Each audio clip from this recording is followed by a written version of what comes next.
Well, it's been a good start from Mabika, hasn't it? Or there from Gutman, who does want to pick up Patrick Klimala! And just like that,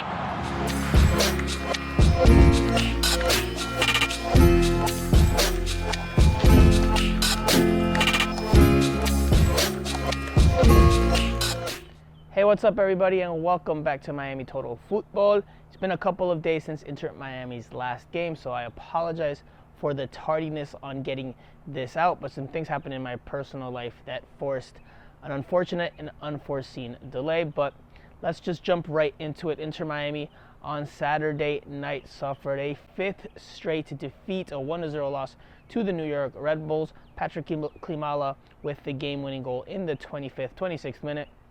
And that was all the Red Bulls needed to beat Inter Miami and sink the South Florida side's chances even further of making the playoffs. There's still 6 games remaining in the season. Inter Miami's only 8 points shy of a playoff spot in the Eastern Conference, but it's looking pretty grim right now, given that they lost yet again. But after this game, Phil Neville did not talk about the overall performance by and large. He mainly focused on criticizing the officiating, and he said that the goal that Gonzalo Higuain scored in the 61st minute that was disallowed because of an offside call, even after the use of video review, not VAR. Head referee Tori Penso did not go to the monitor, but the use of video review from the VAR official led to an offside call, and Neville was pretty irate and upset about that. He went into his second officiating tirade after the game.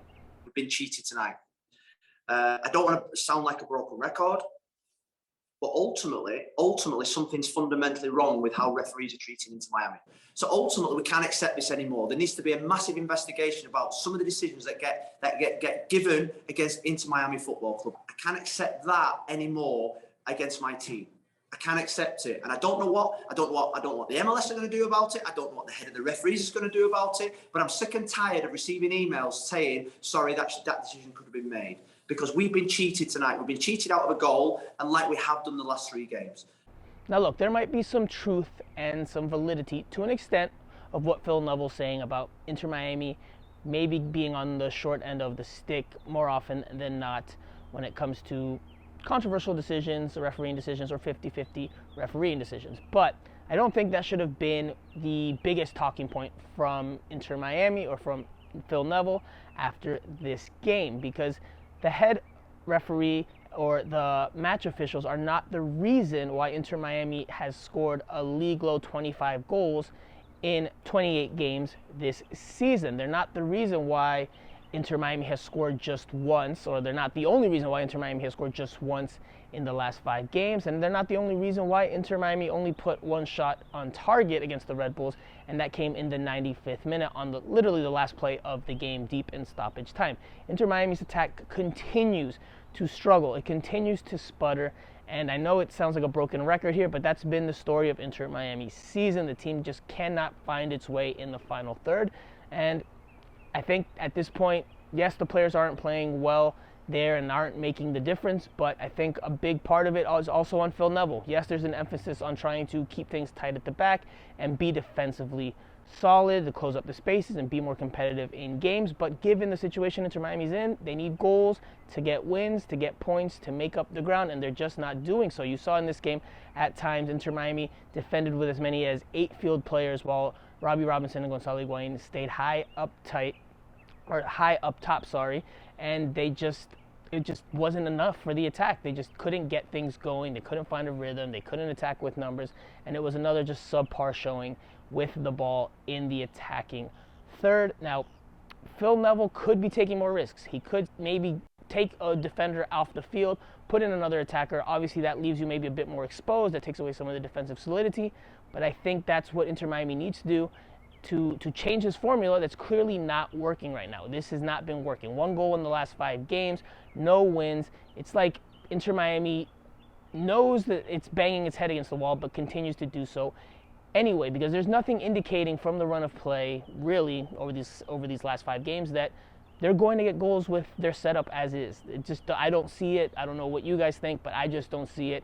I think Robbie Robinson up top as the number 9. He hasn't shown you anything yet. Phil Neville continues to turn to him there, as opposed to maybe deploying Julian Carranza as the starting striker to see what he can provide, or to see if you want to put Gonzalo Higuain as the number 9 and Federico Higuain behind him as the 10, or maybe just changing the formation outright. I don't know. There's different things, different possibilities Phil Neville could explore, or try to look at, rather than continue to go with the same thing that just is not working.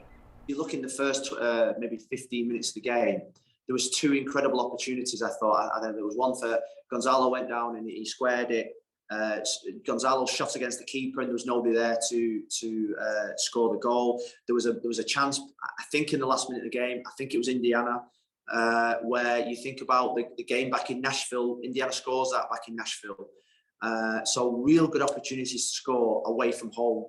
And like I say, you score 1 goal and you get more chances. The goal goes in that doesn't get disallowed, you get more chances. And ultimately, they're not going for us at this moment in time. And that's something that we need to make sure that we are better at. Thank you, Phil. Thank you. Now, one positive from this match that I think deserves some talking about is Ayman Mabika making his debut, the Fort Lauderdale CF center back, the first round draft pick from this year's MLS draft. Made his MLS debut because he was able to sign a short-term loan deal with Inter Miami due to the extreme hardship rule that MLS allows teams to use when they don't have enough healthy and available field players. And Mabika showed some good starting points, some promising signs in his debut. His 6'6" frame was pretty evident there on the field, especially since he was playing as the sweeper role, or in the sweeper role, while Kevin Leerdam was playing as the right center back. So there was a pretty big contrast there, and he used his long legs and physicality, Mabika did, to put out fires and to get involved on the defensive side. Showed some good things in his one-on-one defending.